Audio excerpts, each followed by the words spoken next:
Last year I came to Japan after Fukushima on behalf of the European Committee on Radiation Risk, and I warned the people of Japan about the cover-ups and about the dangers of the enormous amounts of radioactivity that were being released. I was asked by the Kodansha Publishing Corporation to collaborate with one of their reporters to produce a book in the Japanese language in which I presented the viewpoint, the model of the European Committee of Radiation Risk and all of the discoveries that we had made as a result of laboratory tests and as a result of looking at all of the data had come out. And this book is now being published. It will be published today on the 25th of July by the Kodansha Publishing Corporation, and if you want to know what the effects of the accident are, and you want to know about the cover-ups and the criminal irresponsibility of the government, then buy the book.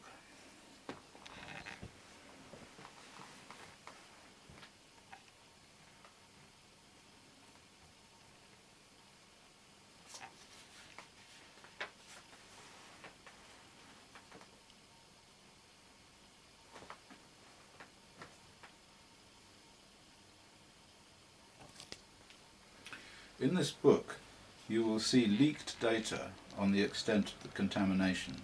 You will see data from leaked files from the United States Embassy and the Department of Energy of the United States. And these people were measuring the radionuclides and knew, right from the very beginning, the extent of the contamination. They knew that Tokyo was being contaminated because they had detectors on the roof of the US Embassy. And all of this data you will find in the book. You will find the effects that these radionuclide contaminations will have on the people of Japan, and particularly those people living in Tokyo, because you will have been told falsely by your media that the people living in Tokyo were too far away from the contamination to have any health effects, but there will be cancers, heart attacks, leukemias and general ill health, according to the model of the European Committee on Radiation Risk, the ECRR. In this book also you will find evidence that reactor 3 was a nuclear explosion. This is based on the xenon isotope ratios measured in the United States by various university authorities.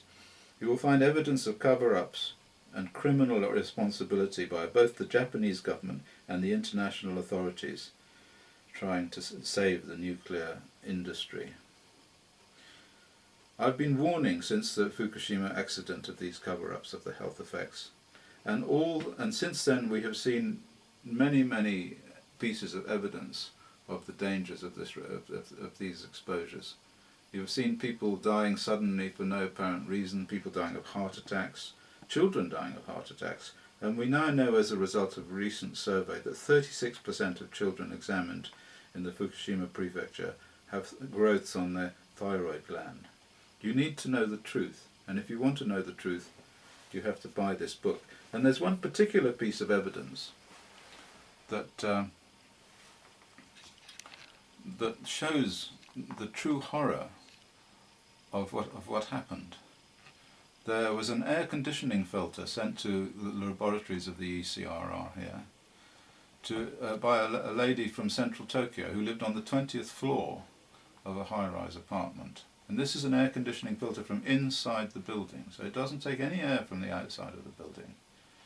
And the material on this filter showed 130,000 becquerels per kilogram of cesium, and it also showed the presence of uranium, enriched uranium, and lead-210, which has not been mentioned before, very dangerous radionuclide.